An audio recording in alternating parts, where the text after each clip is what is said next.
Back to my YouTube channel Bishanjali education. আমার Bishanjali education চ্যানেলে সবাইকে স্বাগত জানাই।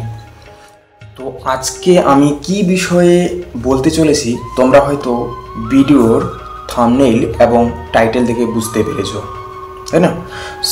তো শুরু করা যাক বেশি দেরি না করে।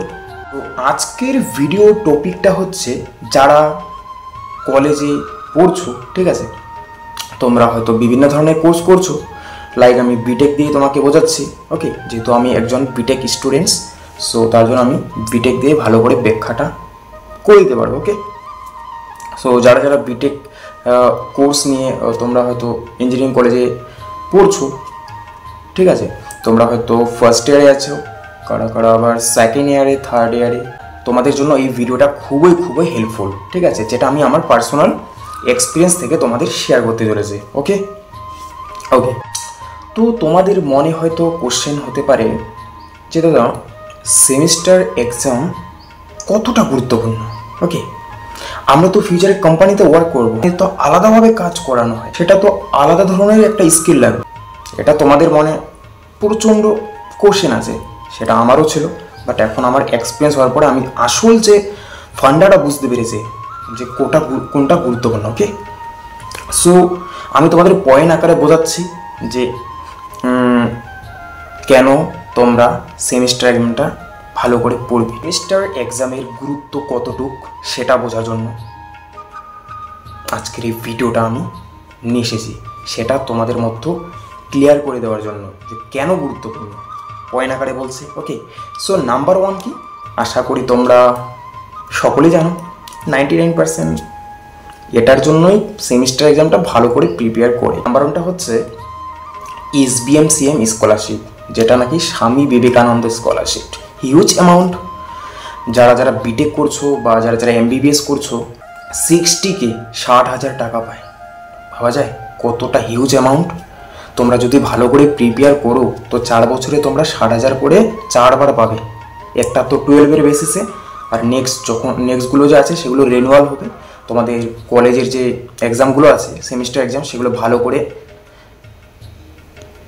নাম্বার আনতে হবে, 60% নাম্বার দরকার, ঠিক আছে, তবেই তোমরা এলিজিবল রিনিউয়াল করার জন্য, নেক্সট যে স্কলারশিপগুলো আছে সেগুলো কন্টিনিউ রাখার জন্য। ওকে, হিউজ অ্যামাউন্ট।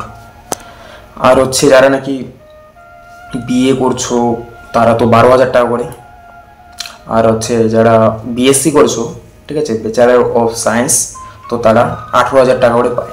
যারা যারা BSc নার্সিং করছো তারাও 60,000 করে পায়। এটা অন্যান্য যে জেনারেল কোর্সগুলো আছে সেগুলোতে তোমরা অনেক কম পরিমাণে আর কি 18,000 12,000 বলে দিলাম, তো সেসব অ্যামাউন্ট তোমাদের প্রোভাইড করানো হয়, ঠিক আছে, সরকারের তরফ থেকে। তো বুঝতে পারছো যারা যারা বিটেক করছো তোমাদের কতটা হিউজ পরিমাণ MBBS করছো বা জেন বা UG পড়ছো, তোমাদের কতটা হিউজ পরিমাণ টাকা তোমাদের দেওয়া হয় বছরে। স্টুডেন্টের পক্ষে খুবই খুবই হেল্পফুল, তারা তো আর ইনকাম করে না, তাই না?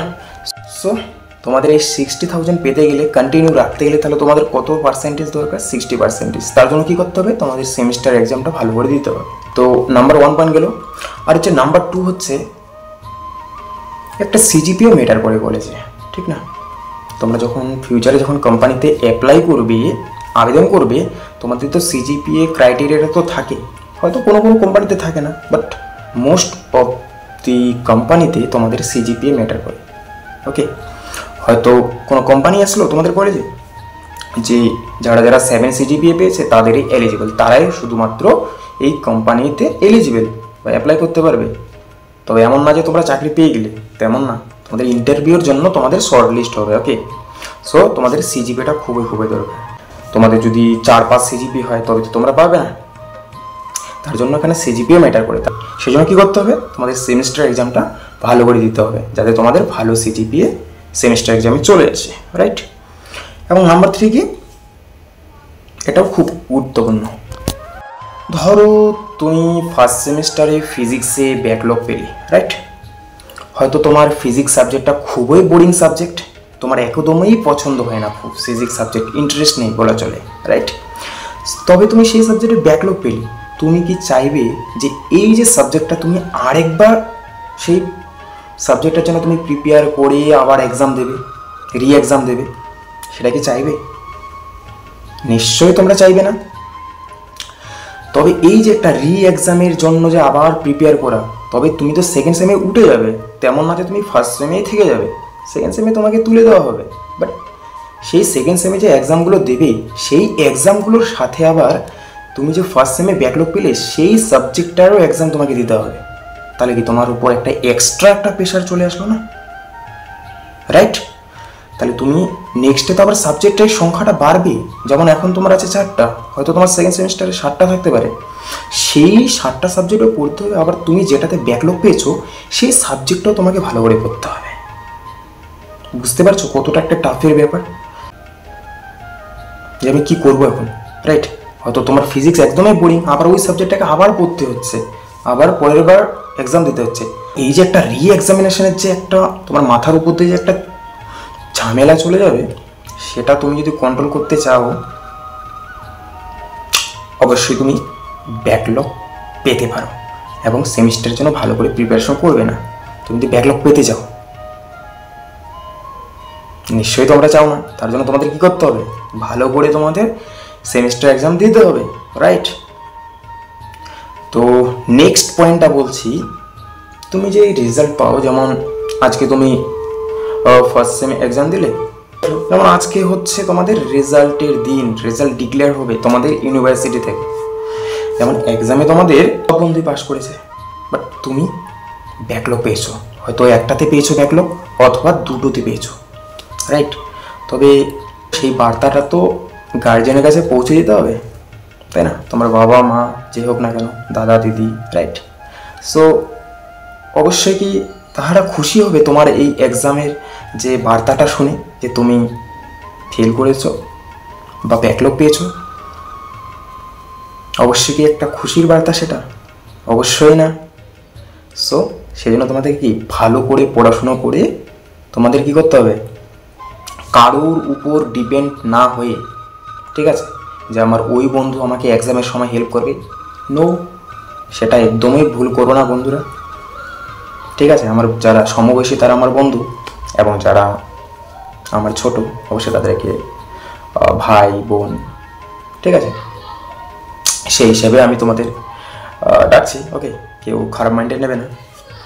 তো তবে সেটা কি একটা সুখবরের একটা বার্তা? অবশ্যই না।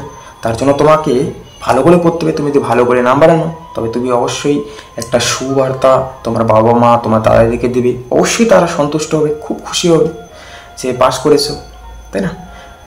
তো সেই জন্য তোমাদের কি ভালো করে সেমিস্টার এক্সামটার জন্য প্রিপারেশন করতে হবে, দেন ভালো করে রেজাল্ট আনতে হবে, ভালো মার্কস আনতে হবে, ভালো সিজিপি আনতে হবে, রাইট?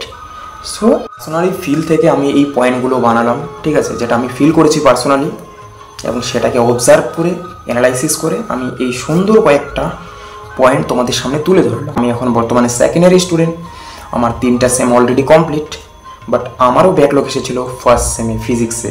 আমি প্রচণ্ড ডিপ্রেস ছিলাম, অবশ্যই খারাপ লেগেছে, সবাই পাস করে গেছে, বাট সেটাকে রিভিউ করে দিয়েছি, আমি রিভিউ করতে দিয়েছি, রিভিউ করার পরে ক্লিয়ার হয়ে গেছে, তো সন্তুষ্ট, ভীষণ খুশি করে। আমি তো আশাই করিনি যে আমার স্কলারশিপ কন্টিনিউ হবে, বাট নেক্সটটা হয়ে গেল সকলের কৃপায়। সো সেই জন্য আমার এখন বর্তমানে নেক্সট যে সেকেন্ড সেম দিলাম, সেটাতেও ব্যাকলগ আসেনি, এবং বর্তমানে যে থার্ড সেম দিলাম কিছুদিন আগে রেজাল্ট আসলো, বাট সেটাতেও ব্যাকলগ আসেনি। এখন আমি নেক্সট স্কলারশিপের জন্য এলিজিবল। আপকামিং যে ফোর্থ সেম আসছে সেটাতে যদি আমি 60%-এর উপরে পাই, তবে আমি নেক্সট আবার স্কলারশিপ পাবো। আর যখন নাকি আমি বাড়িতে যাই আর কি, আমি তো বাড়ি থেকে অনেক দূরত্বে থাকি, কলকাতার সাইডে, বাট আমার বাড়ি নর্থ বেঙ্গলের সাইডে। যখন আমি বাড়ি যাই তখনই রেজাল্ট আমাদের দেয়। যখন আমি বাড়ি থেকে 2বার গিয়েছি, 2বারে বাড়ি থাকাকালীন অবস্থায় রেজাল্ট দিয়েছে। বুঝতে পারছো কতটা একটা টাফের ব্যাপার?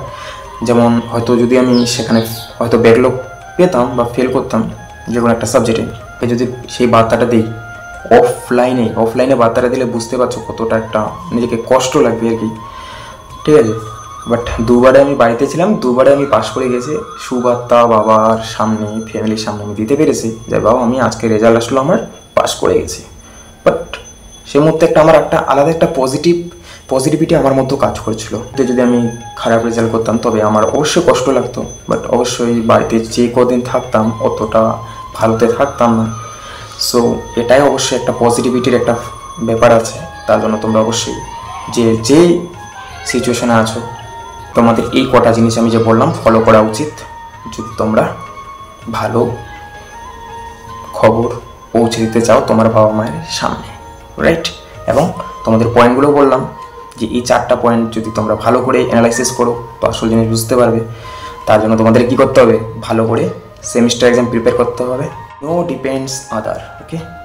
কোনো কারোর ওপর ভরসা করবে না এক্সামের দিন। তার জন্য তোমরা কিছু করে তোমরা পড়তে থাকো। তোমাদের এরকম কোনো মানে তোমাদের 90% 99% পেতে হবে।